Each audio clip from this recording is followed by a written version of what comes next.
Red Dead Redemption 2 is quite possibly one of the largest and most detailed games of the last and probably upcoming decade. Boasting a rich story and a lively world, Red Dead Redemption 2's developers, Rockstar Games, has been praised for paying so much attention to all the little details in the game, with new, previously unseen details still being discovered almost 3 years after the game's launch. So what the hell is wrong with John Marston during the game's epilogue?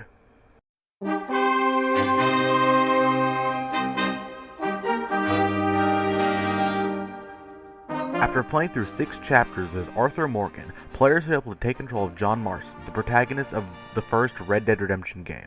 However, many players have noticed a lot wrong with their favorite gunslinger turned rancher turned government errand boy. For starters, his hair. While John Marston during the main story was sporting his iconic, unkempt, dirty, long black hair, during the epilogue his hair appears more cleaned up and most noticeably swept out of his face.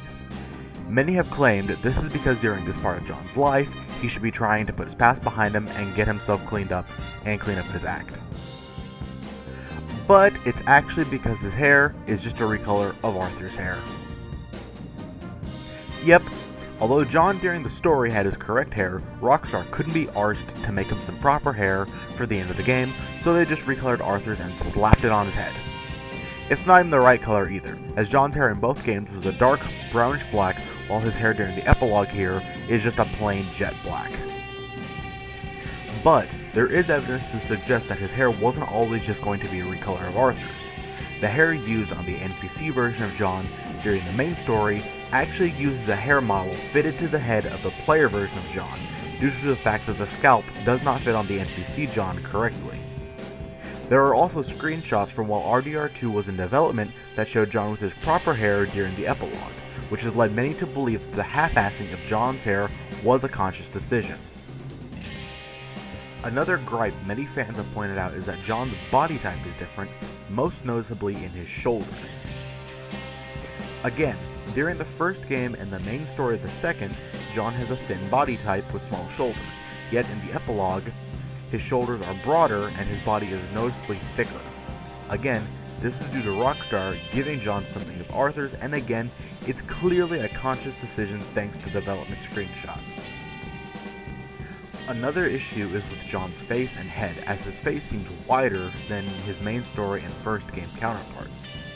While the problem with his face isn't nearly as noticeable as with his hair and body, it still makes you wonder why Rockstar did it. So far, Rockstar doesn't seem too interested in fixing John, but there might be evidence that their neglect towards Mr. Marston might be coming to an end soon. Many players have pointed out that with each update to Red Dead Redemption 2's multiplayer mode, Red Dead Online, it would break certain parts of the epilogue from time to time, usually for some reason breaking parts of John's appearance further, like his outfits. Rockstar hasn't paid much mind in attempting to fix these issues, but with the fact that Red Dead Online is soon going to become a standalone game, it could mean that updates to Online will stop breaking the story mode, and hopefully a bug fix patch could come soon and undo the issues brought by Online mode's updates, hopefully bringing Epilogue John back to his former glory. It'd also be nice if we could actually get his fucking hair too.